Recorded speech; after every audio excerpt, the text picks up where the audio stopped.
Respect. Watch before deleted. Can I sleep next to you tonight, human? The alien girl entered my room. I never believed in aliens. Not even a little bit. I was just a regular guy working late nights writing code for a tech company and coming home tired every single day. My apartment was small, nothing fancy, just enough space for me and my cat. Particular night in August. I remember feeling more exhausted than usual. The summer heat was unbearable, and I just wanted to take a cold shower and sleep. It was almost 2 in the morning when I finally got home. I threw my bag on the couch, kicked off my shoes, and headed straight to my bedroom. That's when I heard it. A soft tapping sound on my window. At first, I thought maybe it was a bird or a branch from the tree outside. But the tapping continued, and it had a rhythm to it, like someone was trying to get my attention on purpose. I walked over to the window and pulled back the curtain. My heart nearly stopped. There was someone standing on my fire escape, a girl maybe in her early 20s, but something about her was completely off. Her skin was so pale it almost seemed to glow in the dim streetlight, and her eyes, they were bigger than normal human eyes, with this strange purple color that I'd never seen before. I stood there frozen, not knowing what to do. Was this some kind of prank? Was I so tired that I was seeing things?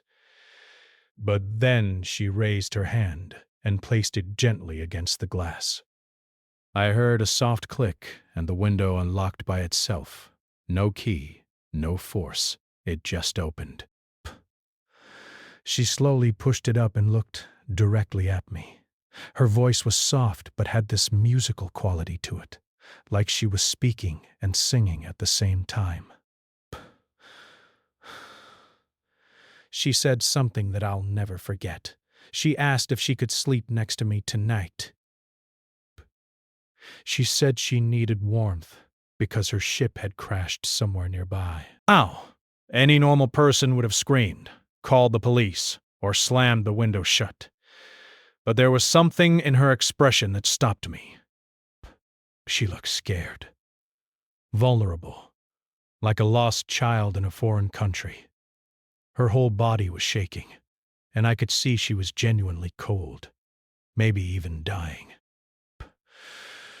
Against every logical thought in my head, I stepped back and let her climb through the window.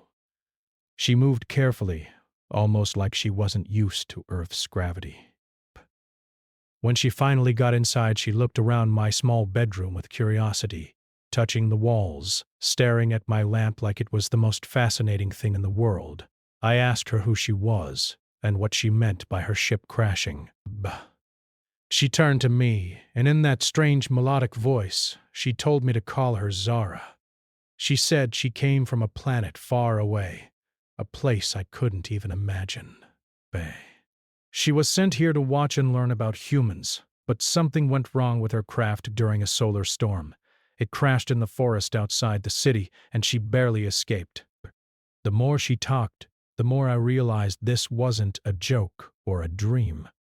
Her skin felt ice cold when I accidentally brushed against her hand. She explained that her body couldn't handle Earth's temperature. Her species needed external heat to survive in environments like this, and without it, she would slowly fade away. Bye. I didn't know what to do. I grabbed every blanket I had and wrapped them around her, then led her to my couch. She sat down, pulling the blankets tight, but I could see it wasn't helping much. Her glow was getting dimmer and her breathing seemed labored. Breath. She looked up at me with those big purple eyes and said something that caught me completely off guard. She said, "Artificial heat wasn't enough." She needed the kind of warmth that comes from living beings, the natural energy that humans give off. Then she asked again, this time more desperately, if I would stay close to her just for the night, so she could survive. I know how this sounds. I know what you're thinking.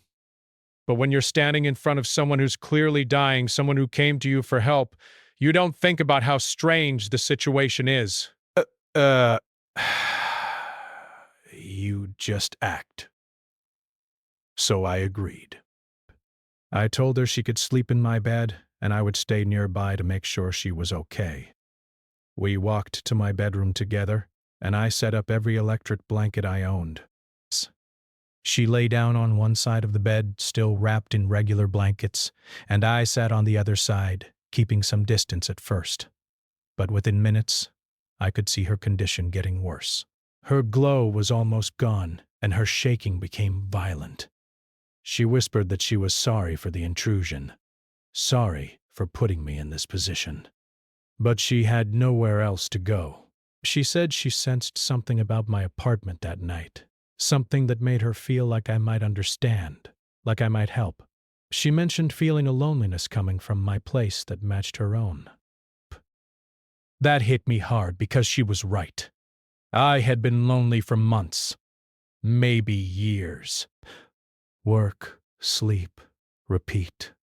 No real friends, no close family nearby, just me and my routines. And here was this being from another world, millions of miles from her home, feeling the exact same way. I moved closer to her, close enough that she could feel my body heat. Slowly, I saw the color return to her skin. The glow became stronger, and her shaking stopped. But she looked at me with gratitude in those strange eyes and whispered thank you before closing them to rest. I stayed awake most of that night, watching over her, wondering what I had just gotten myself into, and whether anyone would ever believe this story. When I woke up the next morning, I honestly thought it had all been a crazy dream. But then I turned my head and saw her lying there next to me, her skin still glowing faintly in the morning light coming through my window. Zara was real. This was actually happening. She opened her eyes slowly and looked at me. She seemed better, stronger than the night before. She sat up carefully and thanked me again, explaining that I had saved her life, because without my help, she would have completely faded by sunrise. I asked her what that meant exactly, and she said, her species doesn't die the way humans do. They just slowly lose their energy and consciousness until there's nothing left. I made us both coffee, though I wasn't sure if she could even drink it. Turns out she could, and she found it fascinating. She held the mug with both hands, studying it like it was some kind of advanced technology. Vexed, she took a sip and made a face that was both funny and cute at the same time. She said it was bitter, but warm, and she liked the warmth.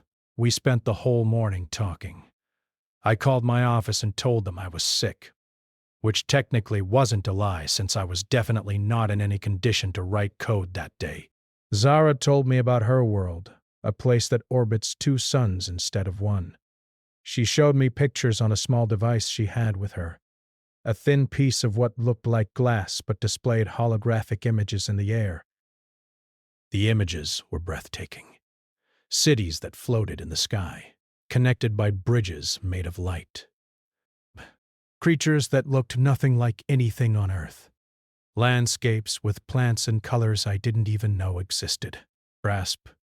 She explained that her people had mastered space travel thousands of years ago, but they were still learning about emotions and individual identity. On her planet, everyone was connected mentally, sharing thoughts and feelings constantly. Being alone was a foreign concept to them.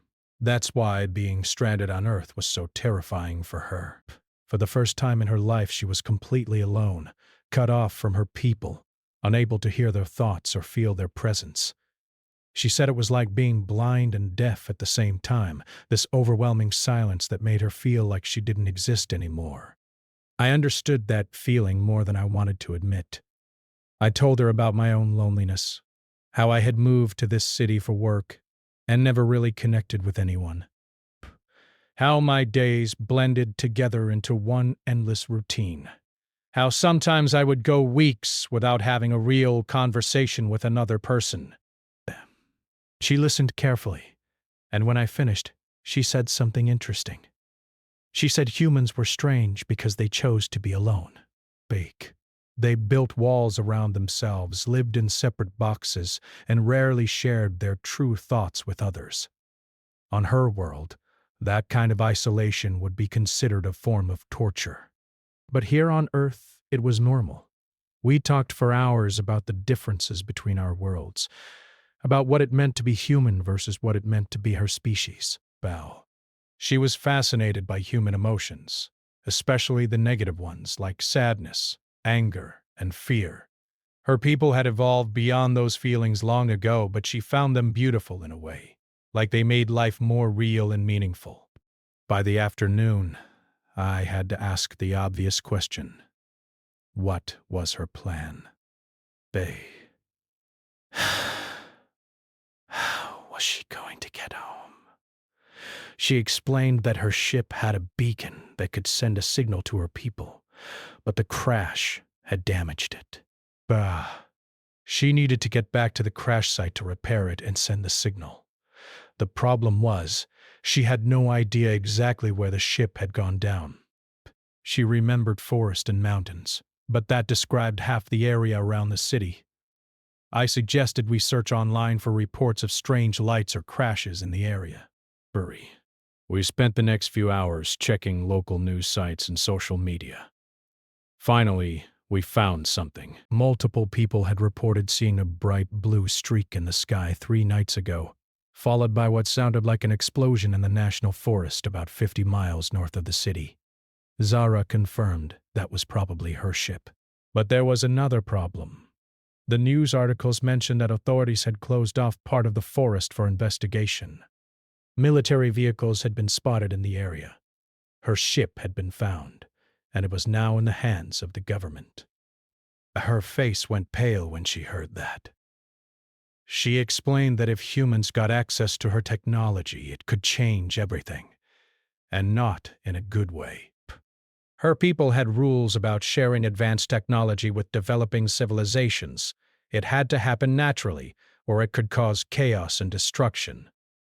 I asked her what we should do, and she said she needed time to think, time to come up with a plan. She also needed to stay close to me because her body still required external heat to function properly. So I agreed to let her stay in my apartment for a few days while we figured things out. Those 3 days were the strangest and most interesting days of my life. Psst. Zara was curious about everything. She wanted to try all different kinds of food, though most of it confused her. She loved music and spent hours listening to songs from all over the world. She was amazed by television and movies, watching them with the intensity of someone studying for an exam. But she also helped me see my own world differently. Simple things I took for granted, like rain or the way light reflected off glass, seemed magical when seen through her eyes. She made me realize how beautiful Earth was, how lucky we were to live on a planet with so much diversity and wonder. On the 3rd night, while we were watching the stars from my window, she told me something that made my heart sink. She said her people were probably already tracking her biosignature. They knew where she was, and they knew she was with a human. Soon, Earth's authorities would figure it out too. It was only a matter of time before someone came looking for her. I asked her what would happen if they found her, and she said she would probably be taken away, studied, kept in some facility where they would try to learn everything about her species. She would never see her home again, and she would never be free. The thought of that happening made me feel something I hadn't expected. I didn't want to lose her. In just 3 days, she had become important to me, like a friend I'd known my whole life. The knock on my door came early on the 4th morning. I was making breakfast when I heard it. 3 heavy knocks that echoed through my small apartment. My heart immediately started racing. Zara was in the bedroom, and I could see the panic in her eyes when she heard the sound too. I walked slowly to the door and looked through the peephole. There were 3 people standing in the hallway, 2 men in dark suits and a woman in military uniform. Behind them, I could see more people setting up equipment, like they were preparing for something serious. The hallway looked like a scene from a science fiction movie. One of the men knocked again, this time speaking through the door. He said his name was Agent Peterson, and he was with a special government task force. He said they knew I had an extraterrestrial being in my apartment, and they needed me to cooperate for everyone's safety. He assured me that they didn't want to hurt anyone, they just needed to secure the situation. I looked back at Zara. She was standing in the bedroom doorway, her device in her hand. Breath. She whispered that they were tracking her energy signature, the natural radiation her body gave off. She had tried to hide it, but she was too weak in those first few days. By the time she was strong enough to mask it properly, they had already locked onto her location. I asked her what we should do, and she said we had 2 choices. We could open the door and let them take her, or we could try to escape. But escape seemed impossible. We were on the 3rd floor of an apartment building surrounded by trained agents, probably with helicopters and backup teams ready to move in. Then Zara showed me something on her device. She said she could create what she called a perception field, a kind of bubble that would make us difficult to detect for about 30 minutes. It would mess with their sensors and make us blend into the background. It wasn't invisibility, but it would buy us some time to get away. The problem was, it would drain the last of her device's power. Once we used it, we would have no way to contact her people or access any of her technology. I thought about it for maybe 10 seconds. If we stayed, she would be taken away and I would probably be questioned for days or weeks. If we ran, at least we had a chance. So I told her to do it. She pressed something on her device, and I felt this strange tingling sensation wash over my entire body. It was like standing in a mild electrical current, not painful, but definitely noticeable. I walked back to the door and started talking to Agent Peterson through it, buying time. I told him I needed a few minutes, that I was scared and confused. I asked if I could call a lawyer. He tried to sound reassuring, but I could hear the impatience in his voice. He said we didn't have much time, that they needed to secure the situation immediately. While I kept him talking, Zara grabbed a few things, stuffing them into a backpack I gave her. I grabbed my car keys and my phone. Then we quietly slipped out through my bedroom window onto the fire escape, the same way she had come in 4 nights ago. We climbed down as quickly and quietly as we could, our hearts pounding the entire time. When we reached the ground, we could hear shouting from above, but they had figured out what we were doing. We ran to the parking garage where I kept my old car, jumped in, and I drove out of there faster than I had ever driven in my life. Behind us, I could see people running, trying to follow, but the perception field was working. They seemed confused about which direction we had gone. I drove randomly at first, taking turns without thinking, just trying to put distance between us and them. Zara kept checking her device, watching as the field slowly weakened. She said we had maybe 20 minutes left before they would be able to track us again. We needed a plan. I thought about all the places we could go. Hotels were out because they would check those. Base. Friends' houses weren't an option because I didn't really have any close friends. Then I remembered my uncle's cabin. He had passed away 2 years ago, and the family hadn't sold it yet. It was deep in the mountains, at least 3 hours away, completely off the grid with no internet or phone service. If we could get there, we might be able to hide for a while. I started driving north, toward the mountains. Zara asked where we were going, and I explained about the cabin. She seemed relieved to have any kind of destination. But then her device started beeping urgently. She said the perception field was failing faster than expected, and they were already deploying helicopters to search for us. The next 2 hours were the most stressful of my life. We stayed on back roads, avoiding highways where they might set up checkpoints. Twice we saw helicopters in the distance and had to pull off the road and hide under trees. Zara's device showed us where the search teams were concentrating their efforts, and we used that information to stay one step ahead. During that desperate drive, I asked her something that had been bothering me since the first night. Why did she come to my window specifically? Out of all the apartments in the city, all the people she could have asked for help, why me? She was quiet for a moment, staring out the window at the passing trees. Then she said something that made my chest feel tight. She explained that her people could sense emotional energy, kind of like how humans can sense temperature or light. When she was stumbling through the city that night, weak and desperate, she passed by hundreds of homes. But mine was different. She could feel this deep loneliness radiating from my apartment, a feeling that matched exactly what she was experiencing.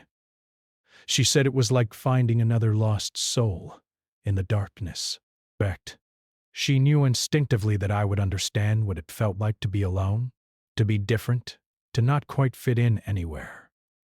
And she was right. From the moment we met, there was this unspoken understanding between us.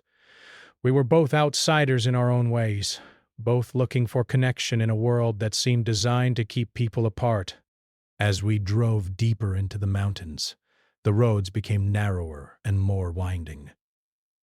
My phone lost signal, which was both good and bad. Good because it meant they couldn't track us through it. Bad because we couldn't check the news or see what was happening back in the city. Zara's condition started to deteriorate again. The stress of the escape and the time spent away from me had taken its toll.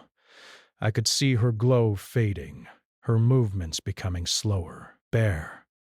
I told her to hold on, that we were almost there. She nodded weakly, trying to stay conscious. Finally, after 3.5 hours of driving, we reached the cabin. It was exactly as I remembered it, a small wooden structure surrounded by tall pine trees, with a stream running nearby. It looked peaceful, like a place where the outside world couldn't touch us. I helped Zara out of the car and into the cabin. She collapsed onto the old couch inside, her breathing shallow. The cabin was cold and dusty, like no one had been there for years. I quickly started a fire in the fireplace and wrapped Zara in every blanket I could find. But just like the first night, I could see it wasn't enough. She needed direct contact with a living being to truly recover. So I sat next to her on the couch, close enough that our bodies touched, and I held her hand while the fire crackled nearby. Despair. Slowly, over the course of an hour, I watched her color return. The glow became stronger, and her breathing steadied. She opened her eyes and looked at me with gratitude mixed with sadness. She said she was sorry for putting me in this situation, for ruining my normal life. I told her not to worry about it, that my normal life was pretty boring anyway. That night, we talked more honestly than we had before. There was something about being in that remote cabin, cut off from the rest of the world, that made it easier to share our deepest thoughts. She told me about her childhood on her planet, about how she always felt different from the others of her species. While they were content to share consciousness and think collectively, she wanted to experience things individually, to have her own thoughts and feelings without everyone else in her mind. That's why she volunteered for this mission to Earth. She wanted to study a species that valued individuality, that lived separate lives, and made their own choices. She wanted to understand what it meant to be truly alone, to stand apart from the group. But now that she was experiencing it for real, she realized how terrifying and beautiful it was at the same time. I shared my own story about how I had always felt disconnected from other people. How I went through life going through the motions but never really feeling part of anything. How I built walls around myself to avoid getting hurt, but those same walls kept me isolated and lonely. She listened without judgment, just accepting my words as truth. We fell asleep on that couch together, her head resting on my shoulder, the fire slowly dying down to embers. For the first time in years, I felt like I wasn't alone. And for the first time in her life, she felt what it was like to have a genuine connection with another being, separate and individual but choosing to be close. The next morning brought a harsh reality check. We had escaped for now, but we couldn't hide forever. I had no supplies, no plan, and no idea what the government was doing to find us. Zara's device was almost completely drained of power. She said she had enough energy left for one final signal, either to call her people for rescue or to check if the authorities had found her ship. We decided she should check on the ship first. She activated the device, and after a few moments, a holographic display appeared showing news footage. The military had indeed found her crash site and had moved the ship to some kind of research facility. Scientists were already trying to figure out how it worked. The news was calling it the most significant discovery in human history. Zara looked devastated. Not only was her ship gone, but her technology was now in the hands of a species that wasn't ready for it. Best. She explained that her people had protocols for this kind of situation. They would send a team to retrieve the ship and erase all evidence of their presence. But that could take weeks or even months. In the meantime, she was stuck here. I asked about the beacon, the one that could signal her people to come get her. She said it was built into the ship's core, and without access to the ship there was no way to activate it. Her only other option was to use her personal device to send a distress signal, but that would also reveal her exact location to everyone, including the military teams hunting for her. We were trapped. Desperate. If she signaled for help, we would be found. If she didn't signal, she would be stranded on Earth indefinitely.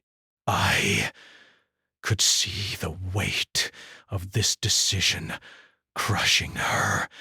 She had left her world to explore and learn, and now she might never see it again. That's when I suggested something crazy. What if she didn't go home? What if she stayed here on Earth, not as a prisoner or a test subject, but as a free being? We could disappear completely, create new identities, and start over somewhere far away. There were plenty of places in the world where two people could vanish and never be found. She looked at me like I was insane, which I probably was. But the more I thought about it, the more it made sense. She wanted to understand humanity and individual existence. What better way than to actually live as a human, or at least as close to one as possible? And honestly, the idea of starting fresh somewhere new with someone who understood what it meant to be different appealed to me more than going back to my old, lonely life. Sarah asked if I truly understood what I was suggesting. We would be on the run forever. We could never use our real names or go back to our old lives. We would always be looking over our shoulders, wondering if today was the day they finally found us. Was I really willing to give up everything for someone I had known for less than a week? I thought about it seriously. My old life consisted of a job I didn't love, an apartment I didn't care about, and a routine that made me feel dead inside. I had no close family, no real friends, nothing tying me to my old identity except habit and fear. But with Zara, I felt alive for the first time in years. I felt like my life had purpose and meaning. So yes, I was willing to take that risk. She smiled, a real genuine smile that lit up her entire face. She said her people had a concept that was hard to translate, but it was something like finding your resonance, another being whose energy matched yours perfectly. She said she felt that with me, this connection that transcended species and worlds. And if I was willing to take this journey with her, she wanted to try. That afternoon, we made our plan. Sarah would send a signal to her people, but not a distress call. She would send a message saying she was safe and choosing to remain on Earth for an extended observation mission. Break. Her people would understand, even if they didn't necessarily approve. It meant she would be on her own, but she would be free to make her own choices. As for the military and government agents searching for us, we would have to outsmart them. We would destroy our phones, get rid of my car, and travel only by cash and public transportation. We would head west, maybe to a small coastal town where tourists came and went regularly, where two more faces wouldn't stand out. Before we left the cabin, Zara used the last of her device's power to send the message to her people. The device glowed brightly for a moment, then went dark forever. She held it for a few seconds, saying a silent goodbye to her old life, then tucked it away in the backpack. We hiked down from the mountain, avoiding the main roads.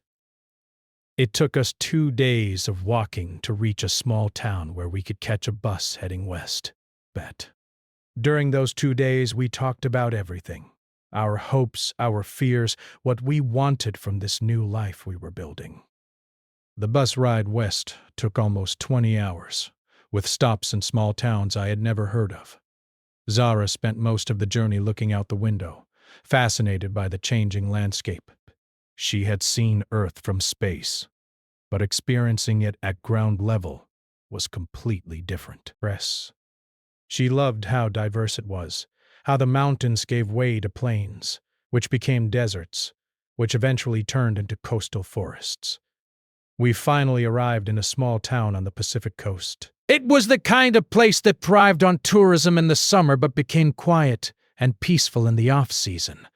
Perfect for two people who wanted to disappear. We found a small apartment for rent above a bookstore, paid cash for the first 3 months, and gave fake names to the landlord. The first few weeks were challenging.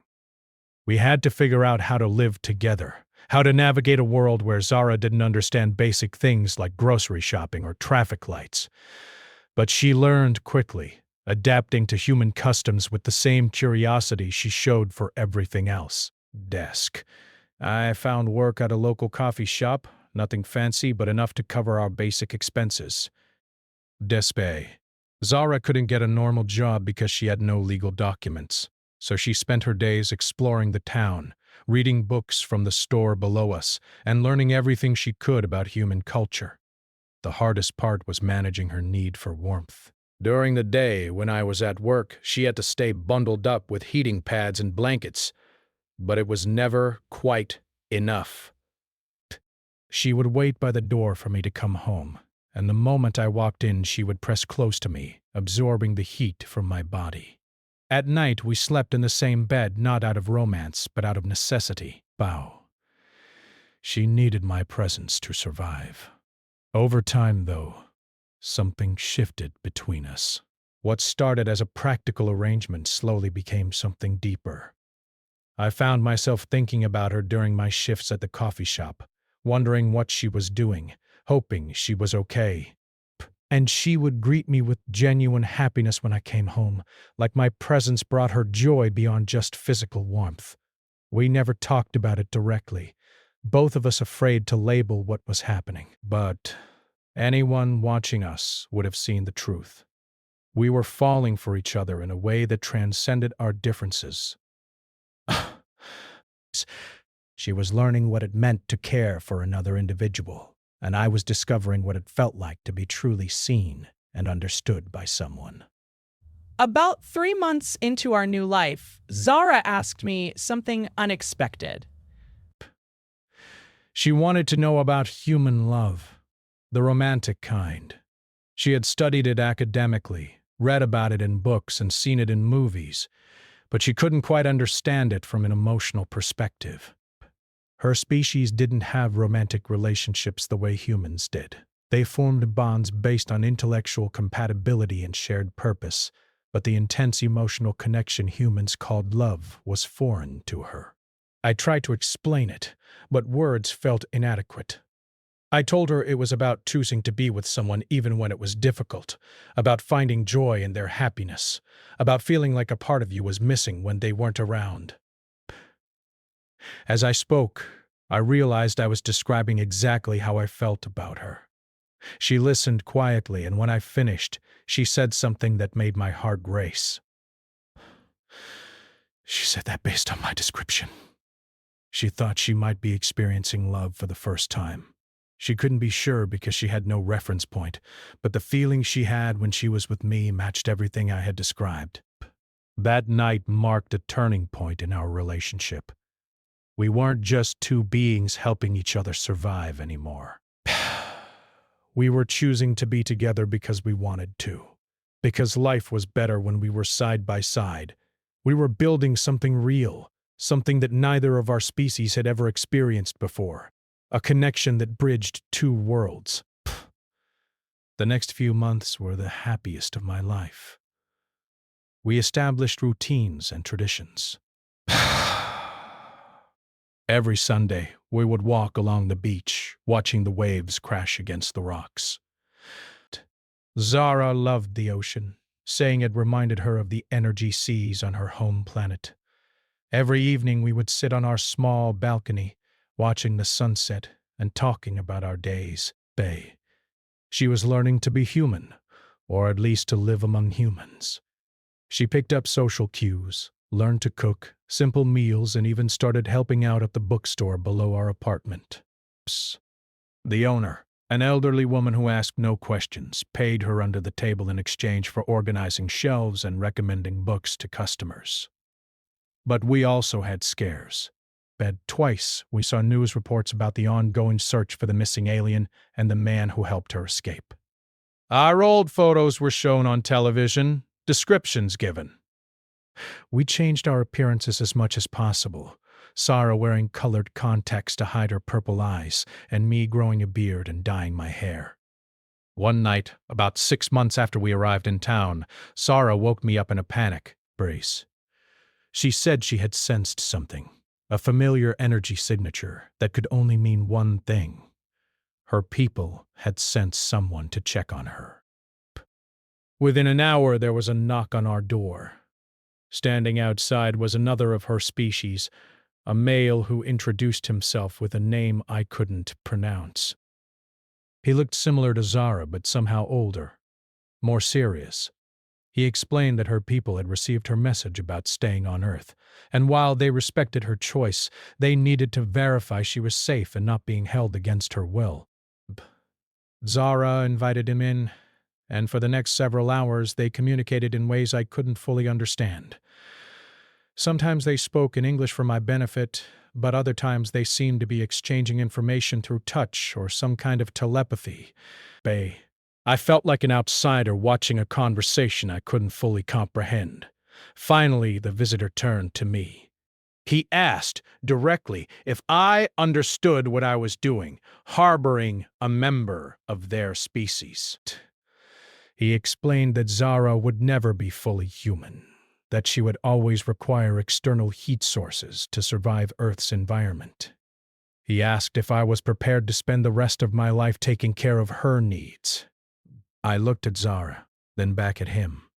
I said yes. I understood completely, and I was willing to do whatever it took. She wasn't a burden to me. She was my friend, my companion, and honestly, the best thing that had ever happened to me. I told him that whatever challenges came with being with her, they were worth it because life with her was meaningful in a way my life had never been before. He studied me for a long moment, then nodded. He told Zara that he would report back that she was safe and happy, that she had found what she came to Earth looking for. He warned that her people wouldn't send anyone else to check on her, that from now on she was truly on her own. Bear. She would be the first of her species to live permanently among humans, an experiment in individual existence. Before he left, he gave Zara a small crystal that glowed with soft blue light. He said it was a gift from her family, a piece of home to keep with her. It would provide a small amount of warmth, not enough to keep her alive, but enough to make the days more comfortable when I wasn't around. Then he simply walked out the door and vanished into the night. After he left, Zara cried for the first time since I met her. She wasn't sad exactly, but overwhelmed by the finality of it all. She had officially left her old life behind, cutting the last thread that connected her to her world. She was truly alone now, except for me. I held her while she processed these emotions, her tears, something she had learned from humans. On her world, they didn't cry. But here on Earth, living among people who felt everything so deeply, she had developed the capacity for this very human expression of emotion. Eventually, she looked up at me and smiled through her tears. She said that even though she had lost her world, her family, and her people, she had gained something equally valuable. She had gained the ability to choose her own path, to experience emotions fully, and to connect with another being on a level her species had never known. We stayed in that coastal town for 2 more years. We built a quiet life together, finding peace in routine and comfort in each other's presence. The government eventually stopped actively searching for us, the story fading from the news cycle as new events captured the public's attention. We were careful, always cautious, but slowly we began to relax into our new identities. Zara never stopped being curious about humanity. She studied us with the dedication of a true scientist, but now she was studying from the inside, as someone living the human experience rather than just observing it. She wrote journals filled with her thoughts and observations, documenting everything from complex philosophical questions to simple joys like the taste of chocolate or the feeling of rain on skin. As for me, I discovered that I had been sleepwalking through life before meeting her. She woke something up inside me, a desire to really live rather than just exist. Through her eyes, I saw the world as a place full of wonder and possibility, rather than just routine and obligation. Our story doesn't have a dramatic ending because it hasn't ended. We're still here, still together, living quietly in a world that doesn't know what we really are. Desperate. 2 souls from different worlds who found each other in the darkness and decided to build a life together. She's learning what it means to be an individual, and I'm learning what it means to truly connect with another being. Sometimes she still asks me that question from our first night together, though now it's said with humor rather than desperation. She'll look at me with those purple eyes hidden behind colored contacts and ask if she can sleep next to me tonight. And every time I say yes, because the answer will always be yes.